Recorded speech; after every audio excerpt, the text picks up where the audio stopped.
Nombreux à l'écoute de la radio chaîne 2 de l'URTM pour vous informer. Il est 12h ici à Bamako, même heure à Ouagadougou au Burkina Faso. Mise en onde de Marc Dambélé, présentation Oumar Inza Traoré. Infocité, le journal de l'info de proximité sur la 95.2. Au sommaire de cette édition, environ 20 millions de francs CFA, c'est le coût de réalisation des travaux de la rue dénommée La Périne. La cérémonie officielle de réception de cette voie a eu lieu jeudi dernier à Bozola, en commune 2 du district de Bamako, à suivre le reportage en ouverture d'édition. Le Mandin a vibré hier soir au rythme d'un concert géant riche en sons et lumière, animé par de géants artistes comme Salif Keita, initiateur du dit festival. Au même moment, le plus grand festival culinaire et gastronomique de Bamako célèbre ses 10 ans. L'événement qui a démarré le 11 de ce mois prend fin ce dimanche 23 février 2025. À suivre les temps forts de ces événements dans ce journal. Dans cette édition, nous voyagerons dans l'espace AES pour vous parler de la cérémonie d'ouverture de la 29e édition du Festival panafricain du cinéma et de la télévision de Ouagadougou FESPACO. Cette année, les professionnels du cinéma et de la télévision du continent célèbrent leur messe sous le thème Cinéma d'Afrique et identité culturelle. Plus de 200 films, dont 11 du Mali, sont en compétition. Mesdames et messieurs, voilà pour les grandes lignes de cette édition. Installez-vous confortablement. Tout de suite, les détails. Mesdames et messieurs, bonjour et bienvenue dans Infocité de ce dimanche 23 février 2025. Avant de développer les titres de ce journal, le Premier ministre, ministre de l'administration territoriale et de la décentralisation, le général de division Abdoulaye Maïga, a présidé hier au ministère des Affaires étrangères et de la coopération internationale la réunion ministérielle de la Confédération des États du Sahel, AES.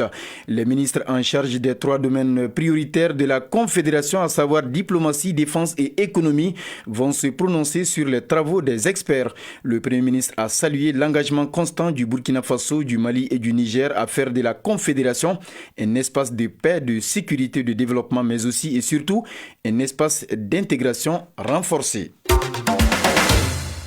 Comme annoncé au sommaire de cette édition, la cérémonie officielle de réception de la rue dénommée La Périne a eu lieu jeudi dernier à Bozola, en commune 2 du district de Bamako. C'est un projet né de la volonté des habitants et des commerçants du quartier. Le coût des travaux s'élève à environ 20 millions de nos francs, une façon pour contribuer au développement local. Plusieurs personnes étaient présentes à cette cérémonie de réception après 8 mois de travaux. Bakari Kabadjakte pour le reportage. La joie était immense du côté des habitants lors de la conception de cette voie longue de 130 mètres. L'idée s'inscrit dans le cadre d'un gigantesque projet de développement du quartier. Mamadou Traoré, dit Youé, initiateur du projet. L'initiative est venue vu que notre quartier est un quartier commercial, donc la circulation des personnes et des biens, c'était très difficile, surtout les commerçants et les clients. Donc on a jugé nécessaire de se réunir et de dialoguer avec les commerçants pour que tout le monde va avoir l'accès facile. Zoumana Kourekama, commerçant. Nous avons cotisé pour concrétiser l'initiative. La conception de cette voie profite à nous tous. Awa Koulibaly, habitante de Bozola. Les commerçants viennent de nous apporter un grand soulagement. Nous leur demandons de continuer sur cette lancée. Les lieux sont propres et on souhaite qu'il en soit de même pour les autres quartiers. La réflexion sera menée entre les parties prenantes pour assurer à hauteur de souhait l'entretien de lieux en faveur de Bozola. D'une cérémonie à une autre pour vous parler du lancement jeudi dernier de l'opération Ramadan 2025 de Karaman Solidarity. C'est une opération qui vise à contribuer au renforcement de la sécurité alimentaire des populations vulnérables de la ville de Bamako et ses environs. 18 360 personnes vont bénéficier de cette opération pour un coût de plus de 131 millions de francs CFA. Aïssata Traoré pour les détails. Le Ramadan est un mois sacré pour les musulmans. C'est aussi synonyme d'inquiétude pour certaines personnes, notamment les démunis et orphelins. Pour soulager ce poids et cultiver l'esprit de solidarité et de partage, Karama Solidarity vient de lancer l'opération Ramadan. Souleymane Oumar Doumia, coordinateur et chef du bureau Karama Solidarity. Cette année, on a plus de 130 millions de francs CFA uniquement pour l'achat des produits alimentaires. Ce sont ces produits alimentaires qui sont donnés à nos bénéficiaires à travers des coupons alimentaires que nous confectionnons à l'avance. Chaque ménage doit recevoir 4 coupons d'une valeur de 10 000 francs, ce qui fait 40 000 francs CFA. En plus de ça aussi, il y a beaucoup d'orphelins qui sont parrainés au niveau de Karama Solidarité Belgique. Donc ces tutrices aussi sont accompagnées avec des coupons alimentaires. Pour cette deuxième édition, 18 360 personnes vont bénéficier de cette opération qui coûte plus de 131 millions de francs CFA. Alimatou Gaba, bénéficiaire. Cette enveloppe est très importante parce que tout le monde sait que le ramadan, c'est beaucoup de dépenses. On va dire merci à Karama Solidarité. Djibril Sissoko, chef de cabinet du ministère des Affaires religieuses, du culte et des coutumes. Merci, pas à cause de ce qu'ils ont donné, mais à cause de la façon dont ils ont donné, à cause de la leçon qu'ils sont en train de nous donner. En plus de ces coupons alimentaires, les enfants orphelins parrainés par Karama Solidarity bénéficieront des habits pour la fête de Ramadan. Parlons culture dans cette édition à la faveur de la première édition du Festival de musique endogène du Mandé, Mandé Niagar, Badougou, Djoliba et tous les Mandés ont vibré hier samedi au rythme d'un concert géant riche en sons et lumière animé par de grands artistes comme Salif Keïta, initiateur du dit festival, Ami Koïta, Azaya de la Guinée-Conakry et la crème de musique urbaine malienne, Djifa Diara, notre envoyé spécial à Djoliba, nous fait revivre les temps forts de cette soirée culturelle. Ce dernier grand show de Mandé Niaga a célébré la musique comme langage universel. Car si le festival se veut un tremplin pour la musique endogène, ce soir il a bien fait un peu de place à celle urbaine, la musique comme facteur de rassemblement. Au terme de sa prestation, l'initiateur Salif Keïta évoque un sentiment inexplicable.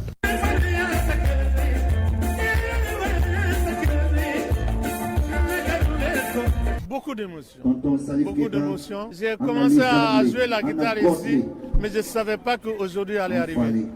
Très sincèrement. À de Coutien, je suis très émotionné parce que je ne m'attendais pas à ça. Finalement, ça s'est fait. Pas le choix des musiques endogènes. Parce que je crois qu'on a oublié beaucoup de choses dans la musique malienne. Alors, il est préférable qu'on parte un peu en arrière pour fouiller le tiroir ancien de la musique malienne. Et même pas la musique malienne seulement, aussi en Afrique. On a besoin de musique endogène pour qu'on n'aille pas trop loin de la musique originale.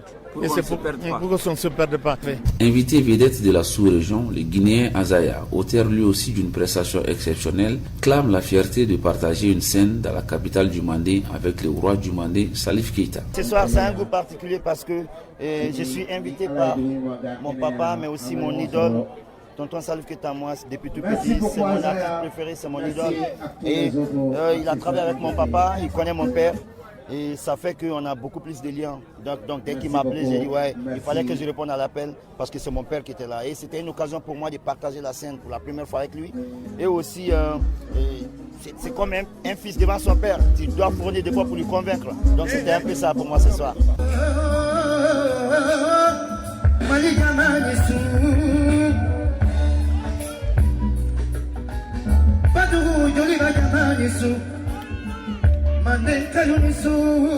Avant le roi Salif et son fils Azaya se sont succédés sur scène Ami Koïta, Joss, Prince Diallo, entre autres. Les festivaliers de Badougou n'espéraient pas tant.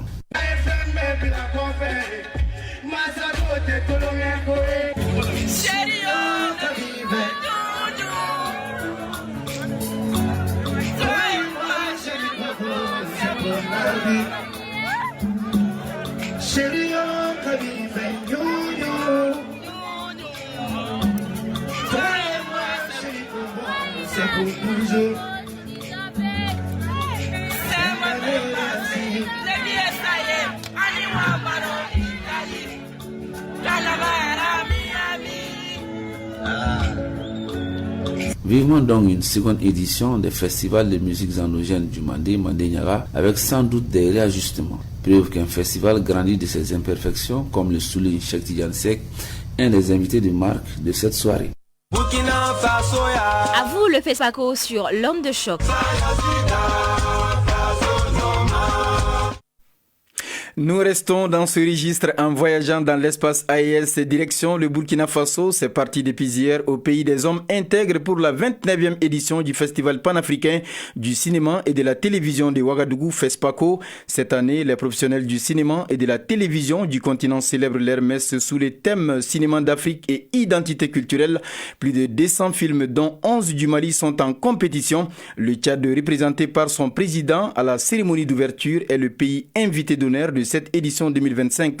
Le film de la cérémonie avec nos envoyés spéciaux à Ouaga, Seydou Traoré, Mfali Sidibé pour la chaîne 2. La 29e édition du FESPACO s'ouvre sous le signe de l'identité culturelle, une valeur africaine prise en compte au Mali et largement partagée par le peuple de l'espace AES. La crème des professionnels du cinéma africain célèbre le travail de production cinématographique où 235 films sont en compétition. Les différentes œuvres abordent l'histoire, le présent et projettent une vision sur l'avenir du continent. Au FESPACO 2025, le cinéma est perçu comme un moyen de résilience qui interpelle les acteurs du secteur à puiser sur les valeurs culturelles pour une Afrique prospère. Penguende Gilbert Ouedraogo, ministre de la Communication, de la Culture, des Arts et du Tourisme, porte-parole du gouvernement du Burkina Faso. Le thème de cette 29e édition, Cinéma d'Afrique et identité culturelle, nous interpelle et nous invite à une réflexion profonde sur notre identité en tant que peuple africain. Le cinéma est en effet un miroir de la société, un vecteur puissant d'appropriation de notre culture, de nos valeurs, de nos rêves. Un spectacle en son et lumière pour la fête du cinéma africain, la troupe traditionnelle Ganda du Tchad, la chorégraphie des artistes et musiciens du Burkina Faso, rappelant la grandeur du continent, ont donné de la couleur à la cérémonie d'ouverture. Suivra la reconnaissance du Tchad aux autorités du Faso, une affirmation et un devoir pour la souveraineté culturelle du continent, facteur de paix et de stabilité. Abouakar Rosi Teguil, ministre du développement touristique, de la culture et de l'artisanat du Tchad. Cette 29e édition du FESPACO nous donne l'occasion unique de témoigner sincèrement et fièrement les multiples actions de nos chefs d'État pour la souveraineté culturelle de l'Afrique. Nous sommes aujourd'hui réunis pour célébrer l'Afrique à travers le cinéma, un art puissant qui transcende les frontières et unit les peuples. Le Tchad, en tant que pays invité d'honneur, est venu avec des œuvres qui racontent notre histoire. La thématique de la 29e édition est en phase avec la volonté des autorités du Mali, avec 2025 déclarée année de la culture. Mahmoud Dafé, ministre en charge de la culture. C'est surtout en phase avec les réalités de l'AES. Aujourd'hui, vous savez, nous sommes là aussi parce que nous sommes dans une dynamique, dans une nouvelle dynamique. Aujourd'hui, il y a un potentiel de souveraineté, il y a un potentiel politique pour une nouvelle Afrique de se prendre en charge aujourd'hui. Cette souveraineté trouvée qui est chère à nos trois présidents qui ont eu cette vision historique, je veux dire le capitaine Ibrahim Traoré du Burkina Faso, le général d'armée Assimi Goïta, le président du Mali qui est le président de la Confédération des États du Sahel et du président, son excellence, le président du Niger, Abdraman Chani. C'est leur vision historique aujourd'hui qui nous porte, qui donne tout un espoir à cette nouvelle Afrique. Le clap d'ouverture officiel du FESPACO a été donné par les deux chefs d'État, celui du Faso et du Tchad. FESPACO 2025, c'est donc parti pour les cinéphiles et les membres du jury de visionner 235 films dans 8 salles de cinéma à travers la capitale. Les cinéastes maliens sont confiants. À vous le FESPACO sur l'onde de choc. D'un festival à un autre, cette fois-ci, nous sommes au Mali. Le plus grand festival culinaire et gastronomique de Bamako célèbre ses 10 ans.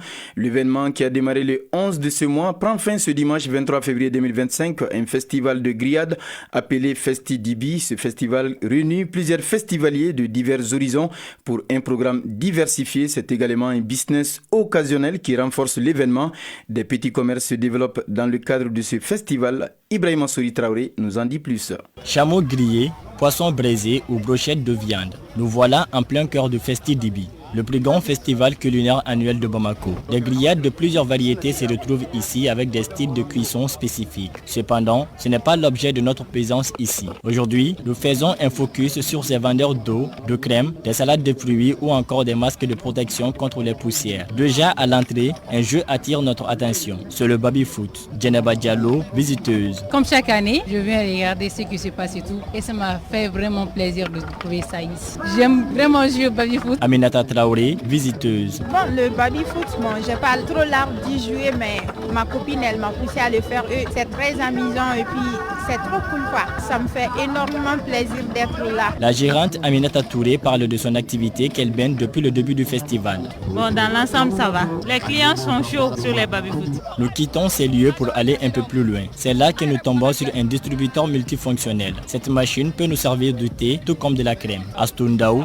gérante. On appelle ça généralement la glace, des crèmes glacées. Il y a du chocolat, il y a de la vanille, il y a beaucoup de saveurs. On fait également de la fraise. Et ça marche, les gens achètent, c'est 500 et 1000 francs. On fait du thé, on fait beaucoup de choses. Le Festi Dibi, qui est à sa 10e édition, attire de plus en plus de festivaliers. Intéressons-nous à présent aux marchands ambulants. Un profil qui concerne un vendeur de boissons canettes et d'eau minérale que nous avons rencontré dans un allée. Moussa Traoré, vendeur ambulant. Depuis le début du festival, je viens ici pour vendre. Et par la grâce de Dieu, je ne me plains pas. Ça se passe bien. Quand même, le week-end, c'est beaucoup mieux. Comme lui, d'autres portent leur business sur la vente des sachets d'eau, des pop-corn, des articles divers ou vers une activité qui s'exerce à l'extérieur. La gestion des parkings. Présent au Festi Dibi pour la 3e année de suite, nous Dambélé rassure quant à la sécurisation des engins par son équipe. Aussi, il donne des informations sur le prix et la durée du parking. Les parkings sont ouverts du matin jusqu'à 3h la nuit. Le prix unique est fixé à 500 francs CFA. Mis à part le fait que certains se plaignent de cela, nous ne sommes pas confrontés à d'autres situations difficiles. En gros, le Festi Dibi, en plus d'être un événement culinaire mettant en avant la grillade, offre des opportunités de développement de petits commerces tout autour. Des business dont certains s'avèrent être plus qu'une nécessité dans des circonstances pareilles. À présent, le tour d'horizon de l'actualité internationale. Et oui, pour le tour d'horizon de l'actualité internationale, nous recevons en direct dans ce studio Ibrahima Souri Traoré. Bonjour Ibrahima. Bonjour Omar Enza. J'espère que vous nous avez apporté un peu de viande dans ce studio. Ah bon? Alors pour ce tour d'horizon, nous partons en RDC où Félix Tshisekedi réaffirme qu'il ne dialoguera pas avec le M23 et promet une refonte de l'armée et du gouvernement. Il tente de réorganiser l'armée et sa majorité pour renforcer sa riposte face aux rebelles du M23 qui se sont emparés de plusieurs villes et localités dans les provinces du Nord et Sud de Kivu. Le président du pays reste ferme sur son refus de dialoguer avec le M23. C'est ce qui ressort d'une rencontre avec les députés, les sénateurs et les chefs notables de sa coalition. Aussi, il envisage la formation d'un gouvernement d'union nationale, mais bien avant, il compte opérer des changements dans la direction de l'union sacrée, son parti. Pour lui, sa majorité qu'il a défiée avec un manque de réactivité politique face aux défis sécuritaires. En Ouganda, un opposant a suspendu sa grève de la faim. Après plus d'une semaine de grève de la faim, l'opposant Kizza Besigye recommence à s'alimenter selon son épouse. Il avait pris la décision d'observer cette grève de la faim à la suite d'un refus des autorités de transférer son procès vers un tribunal civil. Grâce à une forte mobilisation pour sa libération, Besigye a finalement comparu devant un tribunal civil vendredi dernier où il a été inculpé pour haute trahison. Au Proche-Orient, un leader palestinien pourrait être bientôt remis en liberté. En effet, Marwan Barghouti figure sur la liste des personnes qui pourraient être libérées lors de la deuxième phase du cessez-le-feu dans l'accord entre Israël et le Hamas. Surnommé le Mandela palestinien, Marwan Barghouti est emprisonné en Israël depuis plus de 20 ans. Toutefois, en cas de libération, le rôle que pourrait jouer cette figure palestinienne dans le futur reste encore incertain. Cependant, il purge actuellement 5 peines de prison à perpétuité arrêté après qu'Israël l'a reconnu coupable en 2003 d'avoir préparé des attaques durant la deuxième Infada au sein des brigades des martyrs d'Al-Aqsa, la branche armée du Fatah. Oumar Enza. Merci Ibrahima Sori Traoré. Cette nouvelle pour mettre un terme à ce tour d'horizon. Le pape François, hospitalisé pour une pneumonie et dont l'état de santé était jusqu'à hier soir encore critique, aurait passé une nuit tranquille selon une annonce ce matin du Vatican. Le souverain pontife argentin de 88 ans pour lequel le diagnostic des médecins était réservé hier soir va mieux en ce moment à l'hôpital Gemelli de Rome en Italie. Un grand merci à toi Ibrahima.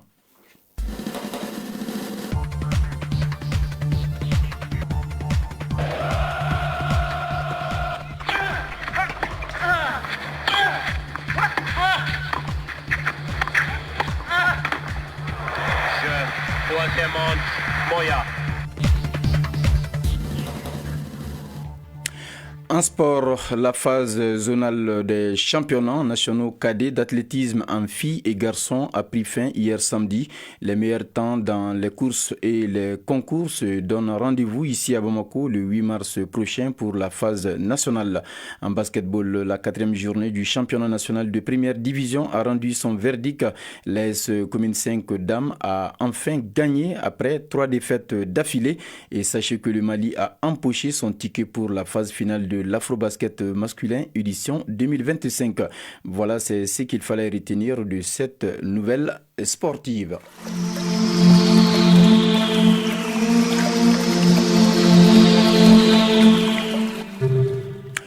Les nouvelles de la météo avant de boucler cette édition à 12h passées de 22 minutes dans ce studio. Présentement, le thermomètre affiche sur Bamako et environ 30 degrés Celsius. La maximale attendue est de 34 degrés Celsius. Quant au soleil, il se couchera à 18h passées de 40 minutes.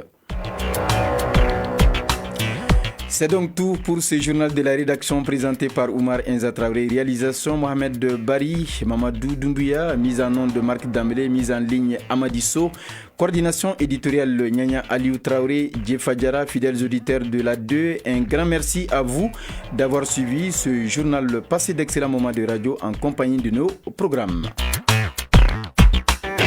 La chaîne 2, 24 heures sur 24, la 95.2, à votre service.